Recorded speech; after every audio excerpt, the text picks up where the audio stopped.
This story is titled, My Fiancée Asked for a Break to Date Her Ex, saying she'd come back if it didn't work, so I made sure she came back to nothing.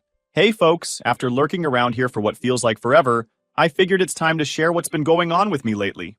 Alright, so here's the deal. My name's Liam, I'm 30, and up until recently, I thought I was marrying the love of my life, Tessa. We'd been together for 4 years, and for most of that time, I was sure we were solid. But now I'm sitting here wondering how I didn't see this coming sooner. Tessa and I met through a mutual friend at a birthday party. She was funny, confident, and had this no-nonsense attitude that I really liked. I'd dated before, but no one clicked with me the way she did.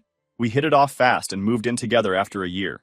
Things felt natural, like we were on the same page about everything. Careers, marriage, starting a family someday. She was freelancing as a graphic designer, and I worked in marketing, so our schedules kind of synced up.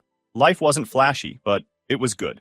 We'd been talking about getting married for a while, but it wasn't until last year that I popped the question. It wasn't anything fancy, just a quiet dinner at home, just the two of us. Tessa seemed thrilled. She cried, hugged me, and said yes. That night, we started planning the future. A fall wedding, a small guest list, and this cozy little venue by the lake. It felt like everything was falling into place. Or so I thought. The first red flags weren't huge, obvious things. They were small, sneaky little cracks that I shrugged off because I didn't want to overthink. For example, Tessa's excitement about the wedding planning started fading after a few months. At first, she was all in, sending me Pinterest boards, scrolling through wedding dresses, and asking me about the little details, like if I preferred tulips or roses for the centerpieces. But then it just stopped. I'd ask her stuff like, "Hey, have you decided on your bridesmaids yet?" And she'd brush it off. "Not yet. I'm still thinking about it," she'd say, over and over again. The same with her dress, the cake, even the music. Every decision we'd been so excited about just became this thing she wanted to delay. "There's still time," she'd tell me. It was like the wedding was an afterthought. At the time, I told myself it was just stress. Wedding planning can be overwhelming, right? Plus, Tessa had a lot going on with her work. I figured she'd snap out of it eventually. What I didn't realize was that her lack of enthusiasm wasn't about the wedding. It was about us. The real slap in the face came one night when we were hanging out with some friends. Someone brought that stupid TikTok game. We listen, but we don't judge. You've probably seen it. It's that game where you answer personal questions, and everyone's supposed to keep a straight face and not judge, although everyone judges. Anyway, everything was going fine until someone asked, "If you could relive one relationship, which one would it be?" Without even thinking, Tessa said, "Oh, probably Dylan." Just like that. Dylan, her college ex, the one who cheated on her. The second she said it, the room got awkwardly quiet. She laughed nervously and tried to backtrack, saying, "I mean, not like I'd actually want to. It's just, a big part of my past." I wanted to call her out right there, but we were with friends, so I let it slide. Later, when we were alone, I asked her about it. "What was that about Dylan? Why would you say you'd relive that relationship?" She just shrugged it off like it was no big deal. "It was a stupid game, Liam. Don't take it so seriously." She smiled and changed the subject. I didn't push it because, honestly, I didn't want to start a fight over something that might have been nothing. But deep down, it stuck with me. After that, her behavior got harder to ignore. She was on her phone more often, scrolling through her messages with this sly little smile. She started making vague excuses about why she couldn't hang out or why she'd cancel plans at the last minute. "Oh, sorry, I just have a lot of work to catch up on tonight," she'd say. Or, "I promised my mom I'd visit this weekend." The excuses weren't exactly suspicious, but they were piling up. It felt like I was suddenly less of a priority. Then came the Friday night that changed everything. I got home early from work, excited to spend the evening with Tessa. I was thinking we could order in and binge watch something, just a low-key night. When I walked in, though, the vibe was off. She was sitting on the couch with her laptop, but she wasn't working. She was just sitting there, staring at the screen, completely zoned out. "Hey, I'm home," I said, trying to break the tension. "You're early," she replied, like that was a bad thing. I brushed it off and went to the kitchen to start making dinner. But the silence in the house was suffocating. Usually she'd be asking me how my day was or telling me about hers, but tonight, nothing. Finally, I turned around and asked, "Everything okay?" She closed her laptop and looked at me. "Actually, there's something I need to talk to you about." And just like that, my stomach dropped. You know that feeling when you know something bad's about to happen, but you can't stop it? That was me, standing there like an idiot with a spatula in my hand. I walked over and sat across from her. "All right," I said. "What's going on?" She hesitated, like she was trying to find the right words. Then she just came out with it. "I've been thinking about us, and about Dylan. I swear, I almost laughed. Dylan, are you serious? What about him? She bit her lip and avoided my eyes. I think I need some time to figure things out. I want to take a break to see if there's still something there with him. I couldn't believe what I was hearing. You want to take a break so you can date your ex? Are you out of your mind, Tessa? We're engaged. It's not like that, she said quickly, like she thought she could smooth this over. I need to know if I'm making the right choice with you. And if it doesn't work out, I promise I'll come back. That's when I realized just how deep her audacity ran. She thought I'd sit around and wait for her to figure out if I was good enough. At that moment, something inside me shifted. I didn't blow up, didn't yell. I just sat there staring at her, wondering how the hell I didn't see this coming. I didn't even know how to respond at first. My fiancé just told me she wanted to take a break to explore things with her ex, Dylan. What do you even say to that? Finally, I managed to ask, so what exactly does this break mean to you? My voice came out calm, way calmer than I felt. She straightened up a little, like she'd been preparing for this conversation. I think we need some space to figure things out. I'll take some time to see if what I'm feeling about Dylan is real, and you can take time to reflect on us too. I couldn't believe the nerve. Wait, I said, leaning forward. You're saying you need to date your ex, but I need to reflect on us? What kind of backwards logic is that? Tessa sighed, like I was the one being unreasonable. It's not about you doing something wrong, Liam. This is about me figuring out what I need. I felt she had rehearsed this. The way she was talking, the way she avoided eye contact, it was like she'd already decided this was happening, and now she just needed me to roll with it. You know this sounds insane, right? I said.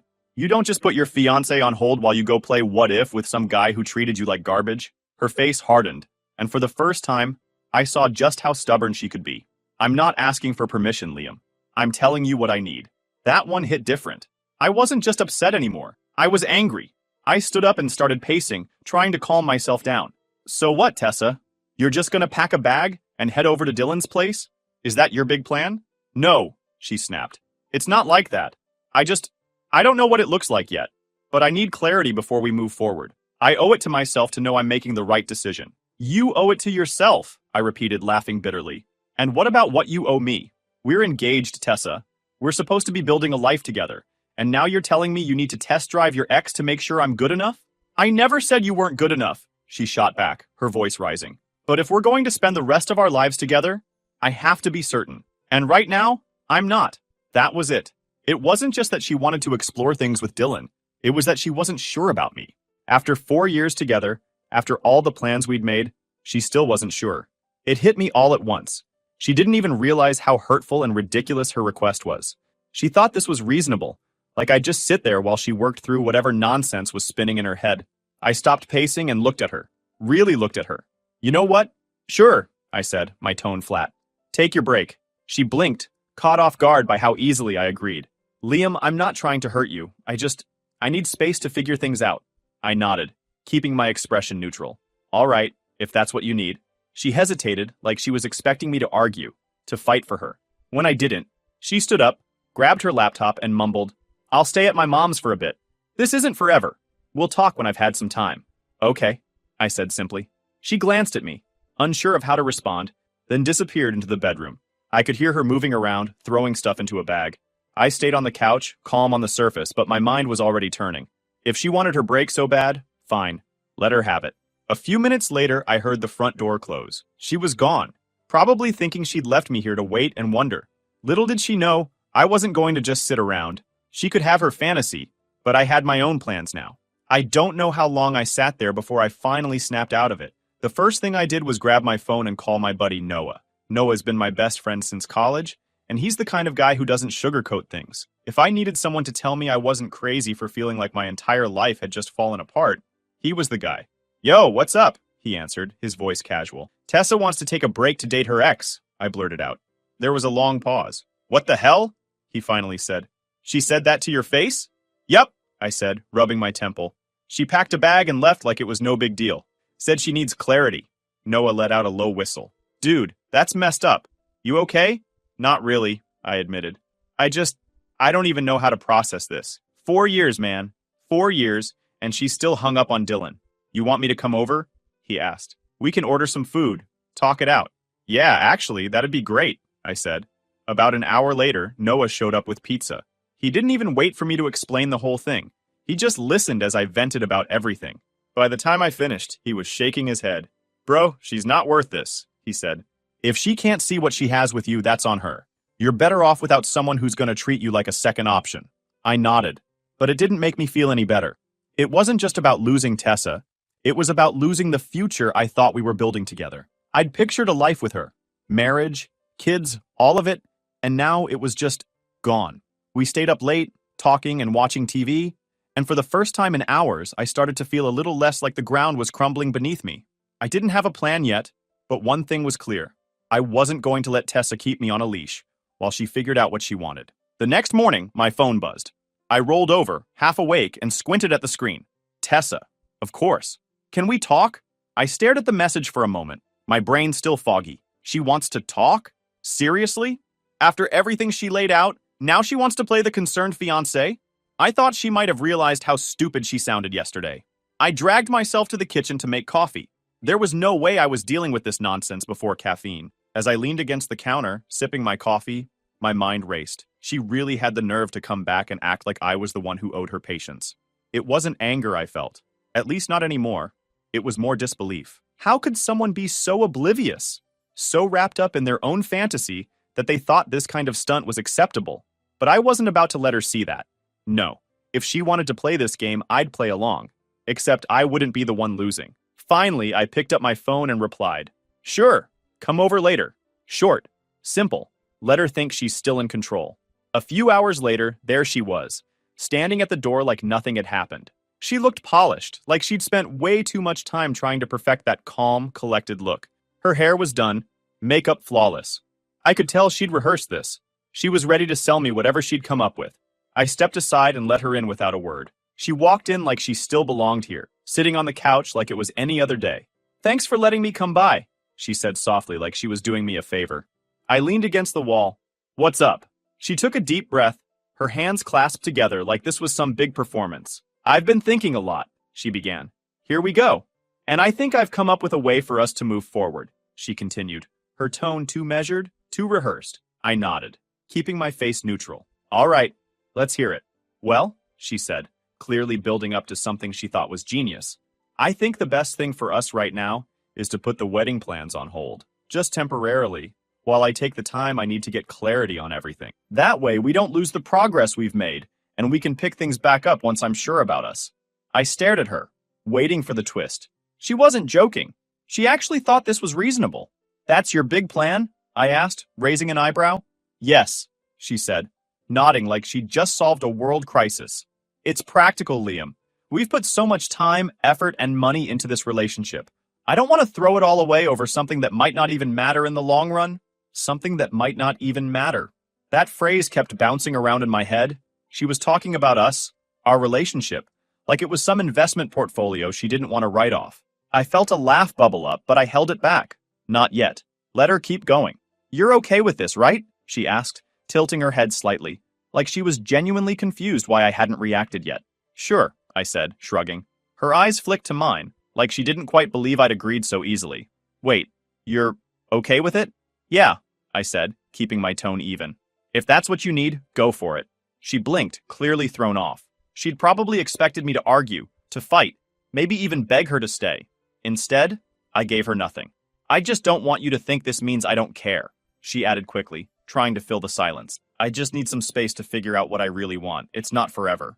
"Got it," I said, nodding. For a moment, she just stared at me, trying to read my face. But I wasn't giving her anything. Let her stew in her own awkwardness. She stood up, smoothing her hands over her jeans. "I'll stay at my mom's for a bit," she said. "It's not forever. We'll talk once I've had some time."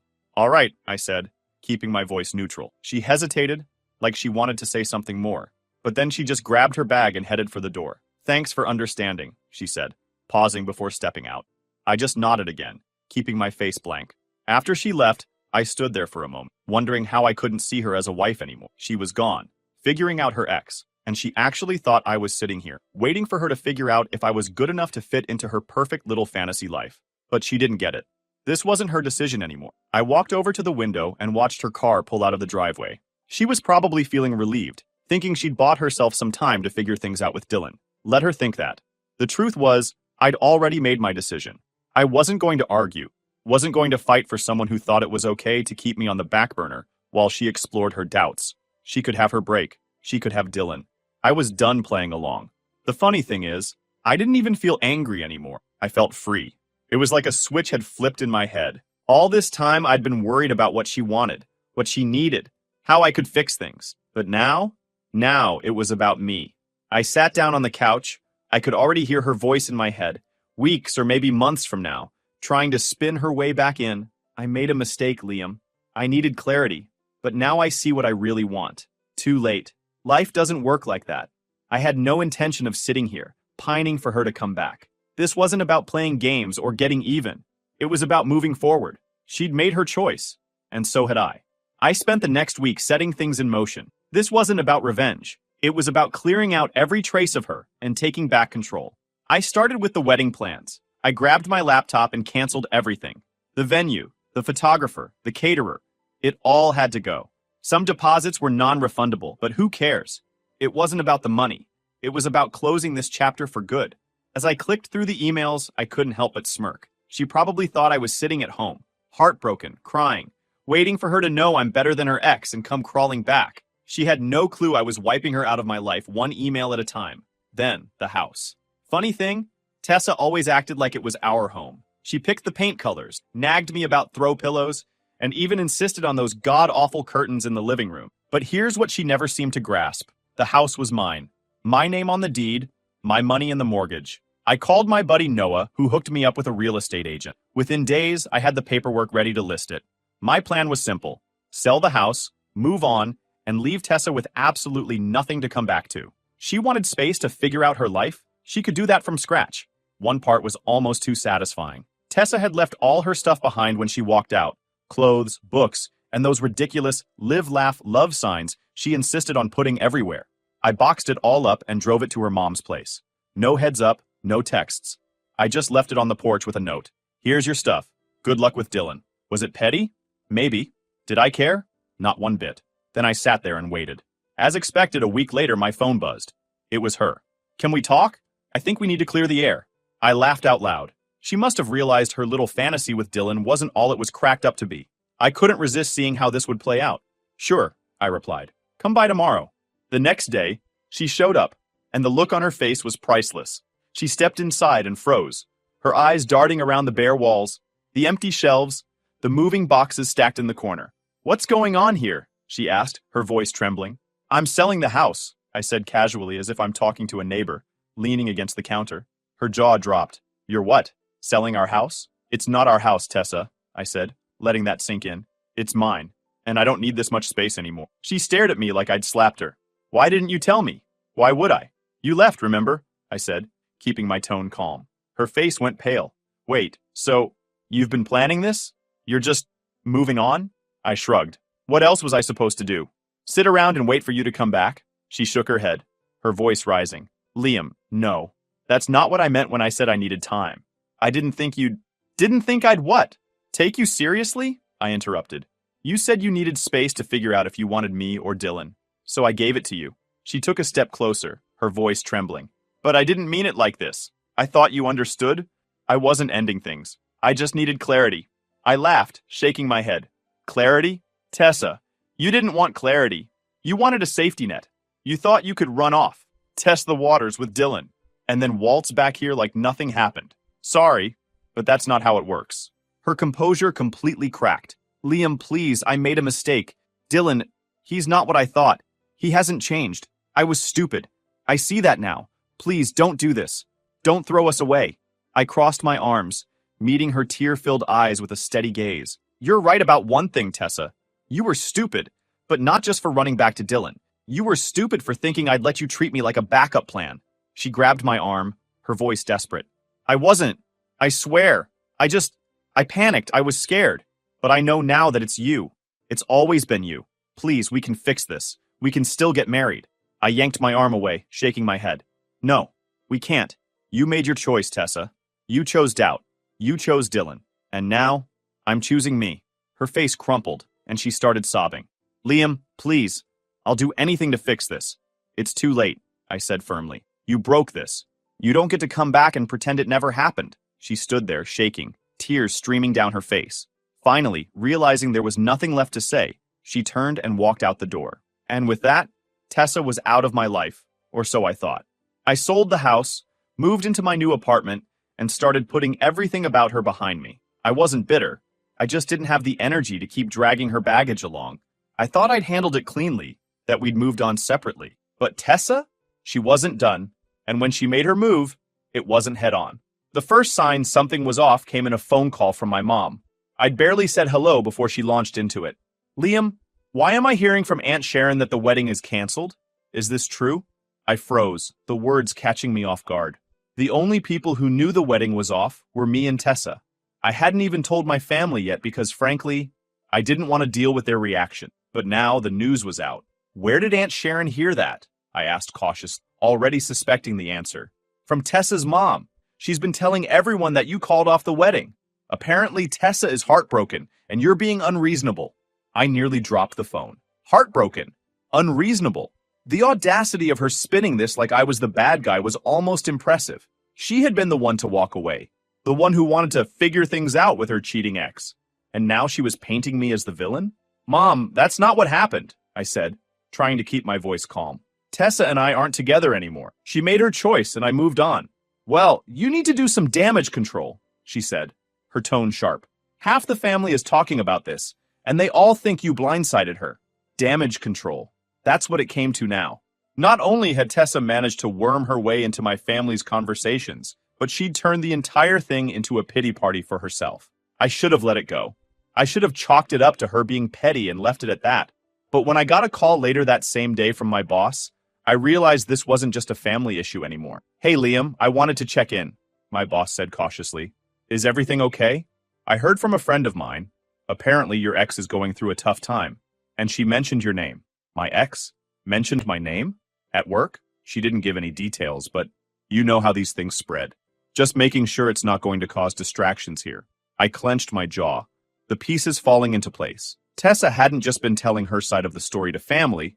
She was dragging my name into her personal sob story with anyone who would listen.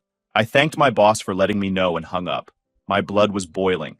This wasn't about closure or fixing things anymore. She was deliberately trying to sabotage my life, painting herself as the victim to anyone who would give her 5 minutes of attention. That was the last straw. I'd stayed quiet up until now, thinking it was the mature thing to do. But if she wanted to play games, I wasn't going to sit back and let her rewrite the narrative. The next day, I sent a group message to both of our families, keeping it short and to the point. Hi everyone, I wanted to address something. Tessa and I are no longer engaged, and it was a mutual decision after a lot of difficult conversation. I'd appreciate it if we could all respect each other's privacy and move forward without assigning blame. Thank you. It wasn't dramatic, but it was enough to cut off her nonsense before it spread further. Then I blocked her on everything. Phone, social media, email. She didn't deserve access to my life anymore.